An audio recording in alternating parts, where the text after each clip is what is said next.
అందరికీ నమస్కారం. ఈరోజైతే నేను గోధుమ పిండితో స్వీట్ చేసి చూపిస్తున్నాను.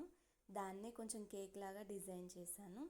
ఎందుకంటే ఈరోజు మా ఆయన బర్త్డే అనగానే పిల్లల గుర్తొచ్చేది ఏంటి, ముందుగా కేక్ అదే కావాలనిపిస్తుంది. ఆయన బయటికి వెళ్ళేటప్పుడే మా పాప ముందే చెప్పింది, కేక్ తీసుకురా డాడీ, కేక్ కట్ చేద్దామని చెప్పేసి. కానీ ఆయన డ్యూటీకి వెళ్ళి వచ్చేసరికి కేక్ మర్చిపోయిండు. మా పాప పొద్దున్న నుండి కేక్ తీసుకొస్తాడు డాడీ అని చెప్పేసి చూస్తూనే ఉంది.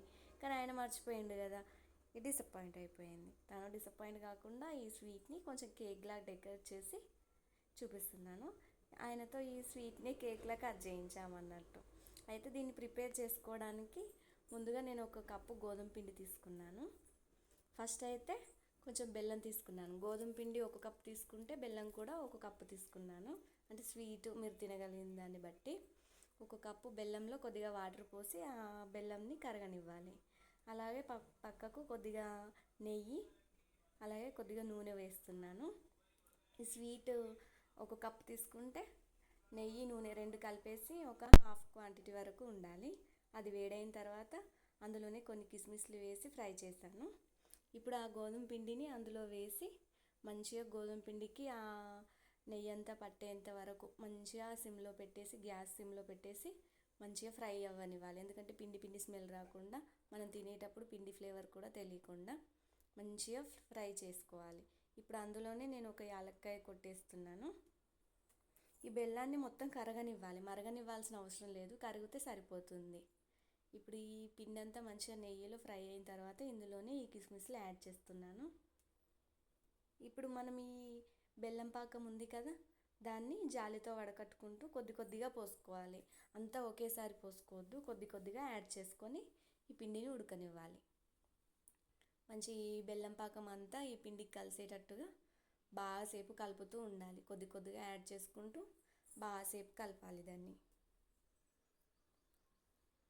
మళ్ళీ యాడ్ చేస్తున్నాను. కొద్దిగా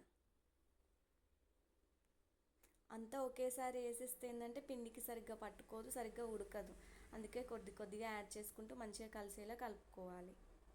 ఇదంతా దగ్గరికి రానివ్వాలి. ఈ దగ్గరికి వచ్చిన దాన్ని ఒక చిన్న గిన్నె లాంటిది, నేను కేక్లా చేస్తున్నాను కాబట్టి కొంచెం మంచి రౌండ్ షేప్లో ఉన్న గిన్నె తీసుకొని దాంట్లో కొద్దిగా ఆయిల్ వేసి స్ప్రెడ్ చేస్తున్నాను. ఇప్పుడు ఈ పిండి ఉంది కదా, ఈ స్వీట్ పిండి ఇదంతా తీసుకొని ఇందులో వేస్తూ ప్రెస్ చేస్తున్నాను.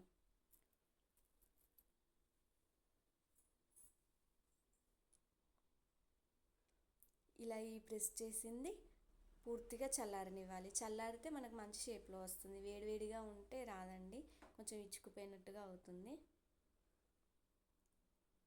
దీన్ని ఒక 1 అవర్ వరకు అలానే ఇలా వదిలేసిన దాన్ని నేను మా పాపకు కొంచెం కేక్లా కనిపించడానికి చెర్రీస్తో చిన్నగా డెకరేట్ చేశాను. మా పాప దీన్ని చూసి అయితే రియల్గా కేక్లా అనుకొని చాలా హ్యాపీగా ఫీల్ అయ్యింది. అలాగే వాళ్ళ డాడీని కూడా సర్ప్రైజ్ చేసింది. ఈ వీడియో కనుక మీకు నచ్చినట్టయితే లైక్ చేసి సబ్స్క్రైబ్ చేయండి.